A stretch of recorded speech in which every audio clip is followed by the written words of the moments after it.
കണ്ണേറ് വരുത്തുന്ന ദോഷങ്ങൾ ഏവയാണ്? കണ്ണേറ് എന്ന് പറഞ്ഞാൽ ചില ആളുകളുടെ നോട്ടം, ദൃഷ്ടി ഇവ വരുത്തുന്നതിനെയാണ് നമ്മൾ കണ്ണേറ് അല്ലെങ്കിൽ നാവേറ് എന്ന് പറയുന്നത്.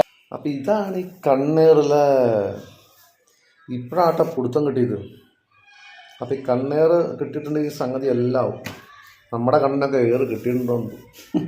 ചില ആളുകൾ നമ്മളുടെ വീടുകളിലൊക്കെ എന്തെങ്കിലും നല്ല കുട്ടികളെ എടുത്ത് താലോലിക്കുകയും അതുപോലെ തന്നെ പശുവിന് അകിടിൽ പാല് നിറയുന്ന സമയത്ത് അതുപോലെ വലിയൊരു വീട് കാണുന്നു. ഈ സമയത്തൊക്കെ ആളുകൾ പറയുന്ന നാവേറ്, കണ്ണേറ്, ദൃഷ്ടി എന്ന് പറയുന്ന വിശേഷങ്ങളൊക്കെ സംഭവിക്കാറുണ്ട്.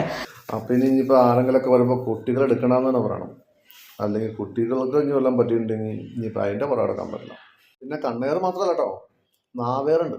ഈ നാവ് എങ്ങനെയൊക്കെ എറിയണമെന്നൊരു പിടുത്തം കിട്ടാത്ത ആളുകളുടെ പ്രശ്നവശാൽ നമ്മൾ ദൃഷ്ടിബാധ ബാധിച്ചിട്ടുണ്ടോ എന്നറിയാൻ അവരുടെ മുഖത്തേക്ക് നോക്കിയാൽ മതി. ദൃഷ്ടിബാധയുണ്ടെങ്കിൽ ചില വീടുകളൊക്കെ ഇടിഞ്ഞു പൊളിഞ്ഞ് വീഴുക, ചില പക്ഷികൾക്കും മൃഗാദികൾക്കും ഒക്കെ ദോഷം വരുത്തുക, ചില കുഞ്ഞുങ്ങൾ നിർത്താതെയുള്ള കരച്ചിലുകൾ, ഇതൊക്കെ നമുക്ക് ദൃഷ്ടിബാധയും കണ്ണേറും വന്ന് ഓരോ ബദൂരികൾ. നാവേറ്, കണ്ണേറ്, ഇനിയിപ്പോൾ കയ്യേറ്, മൂക്കേറ്, നാക്കേറ് എന്നൊക്കെ പറഞ്ഞ് വരുമെന്നു. ഈ എൻ്റെ പൊന്നണ്ണത്തി ഇങ്ങനെയൊക്കെ പറയാം. അത് ഡോക്ടറാണോ പറയണത്? ഏത് ഡോക്ടറാണോ എന്ത് ഡോക്ടറാണെന്ന്. എന്നാലും ഇങ്ങനെയൊക്കെ ഉണ്ടോ ഡോക്ടർമാർ? അല്ല ചേച്ചി, അപ്പോൾ ഈ അകിടിൽ പാല് നിറഞ്ഞ് അത് കണ്ടിട്ടുണ്ടെങ്കിൽ പിന്നെ പാലില്ലാണ്ടായി പോകുന്ന പറയണല്ലേ? ഷോ. എന്നാലും ഈ നമ്മുടെ നാട്ടിലൊക്കെ വലിയ വീടുകളൊക്കെ കാണുന്ന ആൾക്കാരൊക്കെ അപ്പോൾ ആ വീടുകളൊക്കെ അപ്പോൾ ഇടിഞ്ഞ് പൊളിഞ്ഞ് വീഴുവാണ് ചെയ്യണത്. അല്ല അപ്പോൾ വലിയ വലിയ കോടീശ്വരന്മാരൊക്കെ ഉണ്ടല്ലോ, അവരുടെ വലിയ വലിയ ബംഗ്ലാവുകളൊക്കെ കാണുമ്പോൾ അപ്പോൾ അവർക്കൊന്നും അറിയാൻ പാടില്ലായിരിക്കും.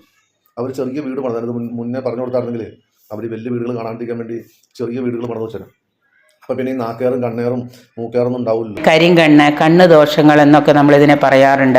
നല്ല രീതിയിൽ നമ്മൾ പശു പാൽ അകിട് നിറഞ്ഞിരിക്കുന്ന പശുവിനെ നല്ല രീതിയിൽ കണ്ടു കഴിഞ്ഞാൽ, ചില ആളുകൾ നോക്കിക്കഴിഞ്ഞാൽ പാല് മുഴുവനും വറ്റിപ്പോവും. അതുപോലെ തന്നെ നല്ല കൃഷിയിൽ നല്ല ലാഭം കിട്ടുക, വലിയൊരു വീട് കാണുക, ഇതൊക്കെ തന്നെ പെട്ടെന്ന് നശിച്ചു പോകുന്നത് കണ്ണേറിൻ്റെ ദോഷം തന്നെയാണ്.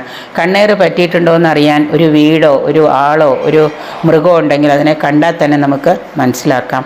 അതിന് പരിഹാരമായിട്ട് ദൃഷ്ടിബാധ, ആഭിചാരദോഷങ്ങൾ ഒഴിവാക്കാനൊക്കെ ആയിട്ട് ദൃഷ്ടിബാധയെ നമ്മൾ ആവാഹിച്ചെടുക്കണം.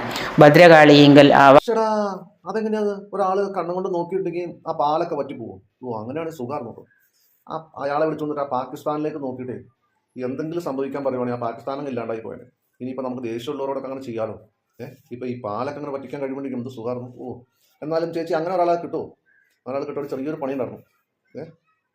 എൻ്റെ പൊന്ന് ചേച്ചി, എന്തിനാ ചുമ്മാ വന്നിരുന്ന് ഈ വിടുവായത്തരം വിളിച്ചു പറഞ്ഞുകൊണ്ടിരിക്കുന്നത്? കണ്ണേറ് പറ്റിയിട്ടുണ്ടോ എന്നറിയാൻ ഒരു വീടോ ഒരു ആളോ ഒരു മൃഗമോ ഉണ്ടെങ്കിൽ അതിനെ കണ്ടാൽ തന്നെ നമുക്ക് മനസ്സിലാക്കാം.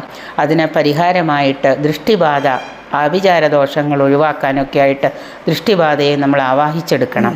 ഭദ്രകാളി അത് ശരിയാ, മനസ്സിലാക്കാൻ പറ്റും. പക്ഷേ ഈ കണ്ണേറും മൂക്കേറും ബാധിച്ചവരല്ല, ഇങ്ങനെ കുറേ വിഡ്ഢിത്തരം പറയുന്ന ആൾക്കാരുണ്ടല്ലോ, അവരെ മനസ്സിലാക്കാൻ പറ്റും. ദൃഷ്ടിബാധയെ ആവാഹിച്ചെടുക്കണം. അപ്പോൾ ഈ ആവാഹിക്കാനൊക്കെ ചേച്ചി എടുത്ത് പണ്ട് വരുമോ? അല്ലെങ്കിൽ ഇപ്പോൾ വേറെ എന്തെങ്കിലുമൊക്കെ ചില്ലറ തന്നെങ്കിൽ നടക്കുമോ? എൻ്റെ പൊന്ന് മാഡം ഇങ്ങനെ പറഞ്ഞ് ഇങ്ങനെ പൈസ ഉണ്ടാക്കി ജീവിക്കാതെ വേറെ എന്തോരം പരിപാടിയാണ്. മാഡം ഡോക്ടറാണെന്നല്ല പറഞ്ഞത്. എന്തിൻ്റെ ഡോക്ടറാണെന്ന് അറിയാൻ പാടില്ല. എന്തിൻ്റെ ഡോക്ടറായാലും ആ പരിപാടി ആയിരിക്കും നല്ലത്. ഈ സൈസ് തട്ടിപ്പായിട്ട് എൻ്റെ പൊന്നു മാഡം, ഇവിടെ ഇഷ്ടംപോലെ ആൾക്കാരുണ്ട്. അതിൻ്റെ കൂട്ടത്തിൽ ഓരോന്ന് കൂടിക്കൊണ്ടിരിക്കും.